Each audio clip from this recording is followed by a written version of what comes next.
choked in the sea. And they that fed the swine told it in the city and in the country, and they went out to see what it had been done. And they came to Jesus, and seeing him that was possessed with the devil, and had legion sitting and clothed in his right mind, and they were afraid. And they that saw it told then how it befell him that was possessed with the devils, and also concerning the swine. And they began to pray him to depart out of their coast. And when he was come into the ship, he that had been possessed with the devil prayed him that he might be with him. Howbeit Jesus suffered him not, but said unto him, Go home to thy friends, and tell them how great a thing the Lord hath done for thee, and have had compassion on thee. And he departed and began to publish in Decapolis how great things Jesus had done for him, and all men marveled. You know, there is help for today, and there's hope for tomorrow. My friend, this man, he lived in a graveyard, if you would have it. The tombs of that time, they were outside the cities, and they were carved into the limestone rock there. And this man, he had his abode in a graveyard. He lived in darkness. My friend, you might be out there tonight and be in darkness. But the Bible says in St. John chapter 3, the Bible said in verse 19, and this is condemnation, that light is come into the world, and men love darkness rather than light, because their deeds were evil. My friend, this man loved the darkness better than he did the light. My friend, tonight, if this word is coming to you and it speaks to your heart, that means that light has come into your life. If you're out there and you feel like there's no hope, my friend, tonight, if this light comes to you, it's showing you that there's hope tonight. There is help for today and hope for tomorrow.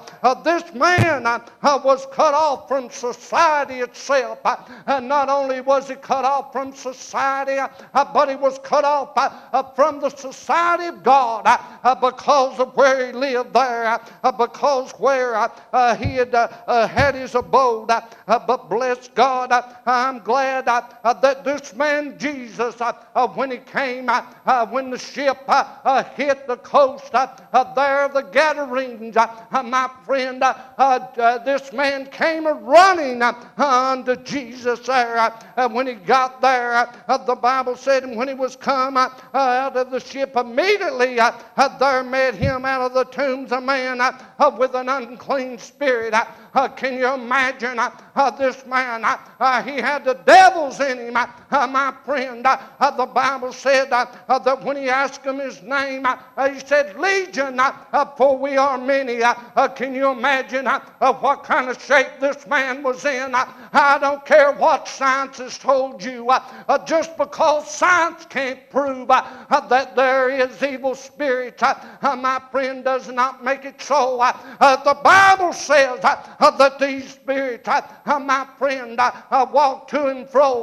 The old devil in the day of Job, he came walking along, and when the sons of God were gathered together, they had came, the angels of God had came together, and then old Lucifer, the old dragon, the old slewfoot come along, and God asked him, he said, where have you been? He said, I've been going to and fro, walking up and down this world.